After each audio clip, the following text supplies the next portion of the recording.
सुसृन्मित्रार्युदासीन मध्यस्थद्वेषबन्धुषु साधुष्यपि च पापेषु समबुद्धिर्विशिष्यते।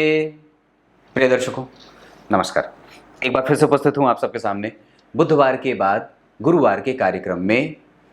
जातक की कुंडली से उसके पिता के कर्म क्षेत्र को या उसके भाग्य को या उसके कैरियर को कैसे देखेंगे कि वो कितनी ऊंचाई पे जाने वाला है।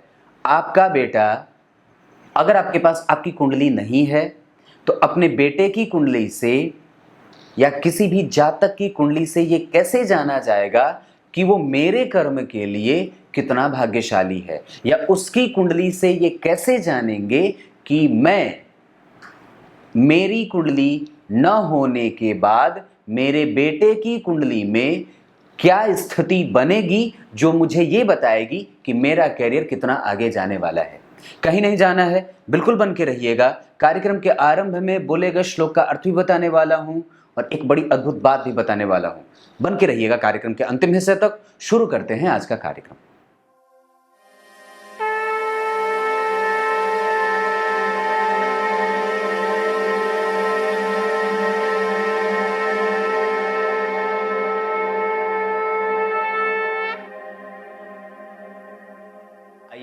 अब आपको सीधे विषय पे लेके आता हूँ। यहाँ से समझना शुरू करेंगे तो आसानी से बात समझ में आ जाएगी। करना क्या है, ये पिता की कुंडली नहीं है, ये पुत्र की कुंडली है। और पुत्र की कुंडली में जो दशम स्थान होता है और नवां स्थान, वो और पिता के लिए सूर्य से चौथे घर को देखा जाता है या सूर्य से उसकी स्थिति देखी जाती है कि पिता का कर्म क्षेत्र कैसा है, या अगर जितनी कुंडली में सूर्य की स्थिति अच्छी होगी उतना ही पिता का प्रभाव भी जातक के लिए अच्छा होता है। क्लियर है? इस कुंडली में आप देखो, पिता सूर्य जो पिता का प्रतिनिधित्व करते हैं वो 12वें भाव में उच्च के हैं।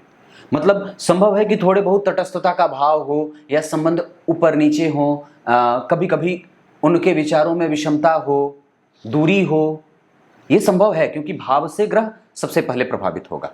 लेकिन सवाल ये नहीं है कि वो वैचारिक रूप से कितने नजदीक हैं। इस सवाल का उत्तर हमें ढूंढना है कि पिता की कुंडली नहीं है तो पुत्र की कुंडली से ये कैसे जानेंगे कि उसके कैरियर को कितना बल मिलने वाला है। इस पे मैंने कार्यक्रम बना रखा है, पर उसका ये विस्तृत रूप हो सकता है। जैसे दशम स्थान की आपको सबसे पहले देखना क्या है, तो दो चीजें देखनी है, दशम स्थान और तीसरा स्थान। ये दो चीजें देखनी है और तीसरे नंबर पे आपको देखना है सूर्य को। तो सबसे पहले आपको आपकी कुंडली के दशम स्थान को देखना है। हालांकि उससे भी पहले एक जो चीज देखी जाएगी वो लग्न की स्थिति देखी जाएगी, क्योंकि आप कुछ भी देखने चलो कुंडली में तो सबसे पहले लग्न जरूर देख लो। तो लग्न के अधिपति अगर अच्छे भाव में बैठे तो मतलब कुंडली इस तरफ आगे बढ़ रही है कि जो सवाल जातक जानना चाहता है उसमें हाँ या ना में लग्नेश की मजबूत स्थिति उसको सपोर्ट करेगी। अगर लग्न कमजोर रहा तो प्रत्येक सवाल जो जिस भाव से संबंधित होंगे ना वो अच्छे हो जाएंगे, और अगर लग्नेश कमजोर रहा तो निसंदेह आप जो सवाल का उत्तर ढूंढोगे वो थोड़े कमजोर दिखेंगे। क्लियर है? अब आगे बढ़ता हूं।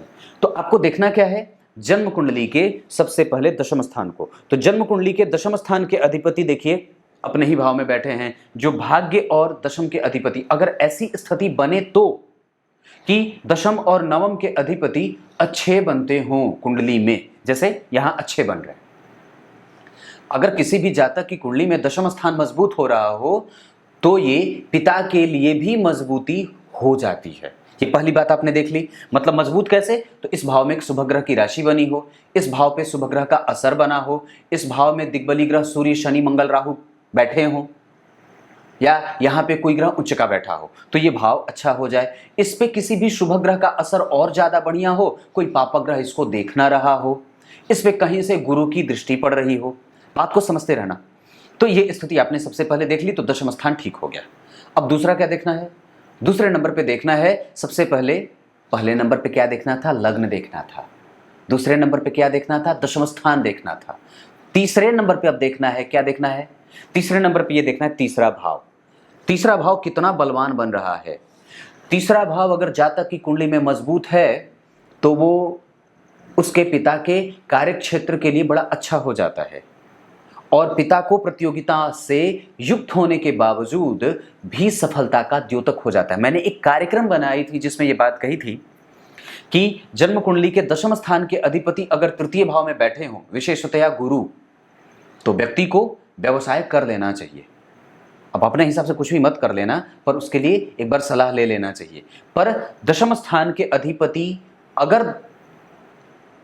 तृतीय भाव में बैठ रहे हों, या फिर जन्म कुंडली का तीसरा भाव बलवान बन रहा हो, जैसे ये बन रहा है, गुरु उच्च के और चंद्रमा स्वग्रही, तो ये पिता के कैरियर को और पिता के प्रभाव को बहुत उच्चस्त बना देता है, प्रभावकारी बना देता है। पिता लाभ के पद पर हो, पिता महान योग का निर्माता हो, और पिता बड़े श्रेष्ठ पद पर जाकर के अपने आप को विभूषित कर लेते हैं, चाहे राजनीति में हो, चाहे वो अपने व्यवसाय के क्षेत्र में हो, चाहे सरकार से जुड़ करके हो।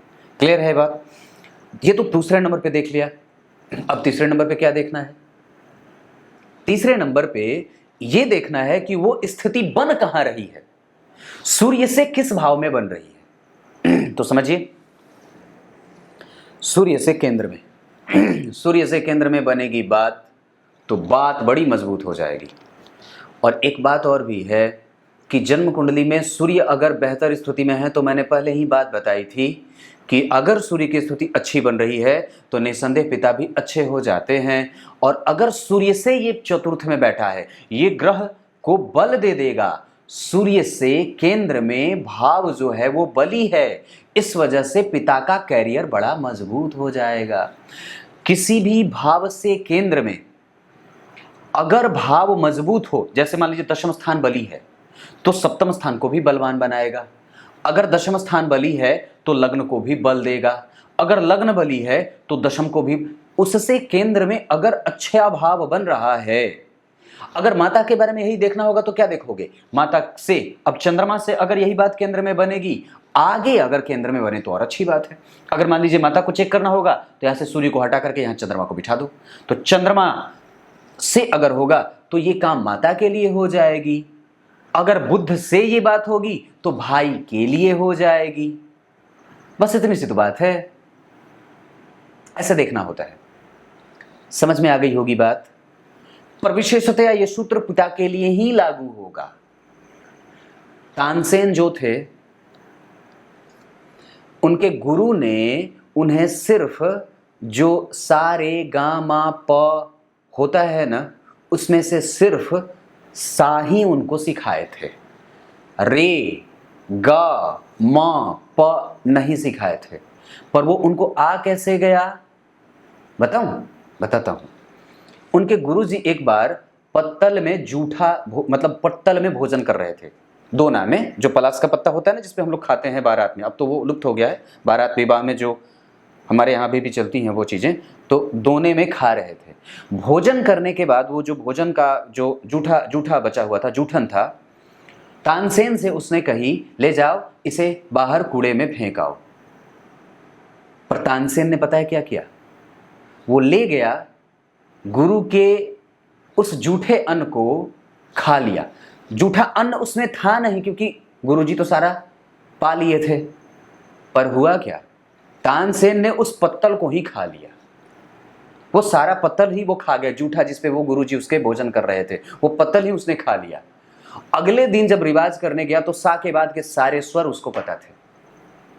ये तानसेन के बारे में बड़ी अद्भुत बात है, जिसके गाने और जिसके जो है वो स्वर से दीवार के कांच टूट जाते थे और दीपक स्वतः जल जाते थे। हाँ, ये बड़ी अद्भुत बात थी। कहने का मतलब क्या है? गुरु का जूठन खा लेने से भी, संतों का जूठा खा लेने से भी बुद्धि खुलती है। अगर जो जातक या जातिका अपने बुद्धि से कमजोर हो, अपने गुरु के दिए गए चरु का भक्षण कर ले, गाय को खिला करके उसका जूठन खा ले, संत को दिए गए, संत के द्वारा जो प्रसाद दिए गए हैं उसका वो भक्षण कर ले, उसको खा ले, संत का जूठा खा ले। कोई महान पवित्र आत्मा है, उसका जूठा खा ले। हालांकि कई बार सन्यासी का अन्न जूठा नहीं खाना चाहिए, उसका ब्राह्मणत्व भी खत्म हो जाता है, पर फिर भी अगर बात बने तो ये कर लो। आपके कष्ट जो शरीर के अंदर निवास कर रहे हैं और जो विद्या है वो जागृत हो जाती है। अब आइए कार्यक्रम के आरंभ में बोले गए श्लोक का अर्थ बता देता हूँ। गीता जी के 6ठे अध्याय के 9वें श्लोक में भगवान ने बात कही है। क्या कही है? जो मित्रता में, जो शत्रुता में, जो परस्पर परोपकार में, उपकार में, अपमान में, सम्मान में हमेशा एक जैसा रहने वाला है, वही श्रेष्ठ बुद्धि से युक्त कहा जाता है और वही श्रेष्ठतम आचरण भी कही जाती है। माला फेंक के मार दिया तो चोट नहीं लगनी चाहिए, माला पहना दिया तो फूल नहीं जाना चाहिए। कुछ इसी तरीके से आज के कार्यक्रम का समापन करते हैं। तब तक के लिए इजाज़त दीजिए। कल एक बार फिर से उपस्थित होंगे आप सबके सामने। इंटरनेट की समस्या है बड़ी, सोच रहा हूँ जगह ही बदल दूँ। तब तक के लिए बहुत बहुत नमस्कार।